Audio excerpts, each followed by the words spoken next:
Hello ചങ്ങാരം.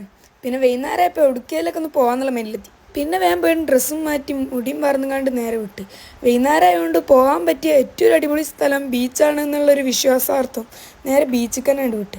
പിന്നെ ബീച്ചിൽ കണ്ട ആദ്യത്തെ കടയിൽ നിന്ന് തന്നെ ചായ അടിക്കുക എന്നിട്ട് തുടങ്ങാക്കി. കടയിലെത്തിയപ്പോൾ ചെറിയ പെരേന്ന് കൊണ്ടുവന്ന് തിന്നാൻ തുടങ്ങി. പിന്നെ പക്കവട, പിന്നെ ഒരു കടുക്ക, പിന്നെ ഒരു കാടമുട്ട, അങ്ങനെ ഓരോന്നായിട്ട് വയറിൻ്റെ ഉള്ളിൽ കണ്ട് ഡെപ്പോസിറ്റ് ചെയ്ത് കൊടുത്തിന്. അതിൻ്റെ കൂടെ പാനീയം എന്ന നിലക്ക് ഓരോ ചായയും ഹോർലിക്സൊക്കെ കണ്ട് തട്ടിവിട്ട് കൊടുത്തിട്ടുണ്ട്. പിന്നെ നമ്മൾ കടലിൻ്റെ തിരമാലകൾ ഇളകി വരുന്നത് ആസ്വദിച്ചിരുന്നു. എന്തൊരു തിരക്കാലേ. പിന്നെ ഈ ബീച്ച് കണ്ടിട്ട് മനസ്സിലായവരുണ്ടെങ്കിൽ ഒന്ന് കമൻറ്റ് ചെയ്യും. ഒരു ക്ലൂ തരികയാണെങ്കിൽ ഒരു താന്നൂർ ഭാഗത്തൊക്കെയാണ്. പിന്നെ നമ്മൾ ആ കുപ്പിയൊന്ന് ഇട്ട് നോക്കിയിട്ട് കഴിയാത്തതുകൊണ്ട് നമ്മൾ ലാസ്റ്റ് ആ കടുങ്കൈ ചെയ്ത് നമ്മൾ തന്നെ കൈ കൊണ്ട് പിടിച്ച് നിർത്തേണ്ടി വന്നു. പിന്നെയും നമ്മൾ വീഡിയോ ഒന്ന് എഡിറ്റ് ചെയ്തപ്പോഴേ അങ്ങോട്ട് ചായ കുടിച്ച ഭാഗത്തേക്ക് തന്നെ വന്നിക്കണം. പിന്നെ എല്ലാവരും പറഞ്ഞ് ഇവിടെ നിൽക്കണ്ട, കുറച്ച് അപ്പുറത്തേക്ക് പോകാമെന്ന്. അപ്പുറത്തുള്ള സ്ഥലം പോയൊക്കെയപ്പം അതിനെക്കാട്ടി വൈബ്. ഇവിടെ പിന്നെ ആളും കുറവേനിയും അതുകൊണ്ട് നമുക്ക് നല്ലപോലെ ഇരിക്കാൻ കഴിഞ്ഞു.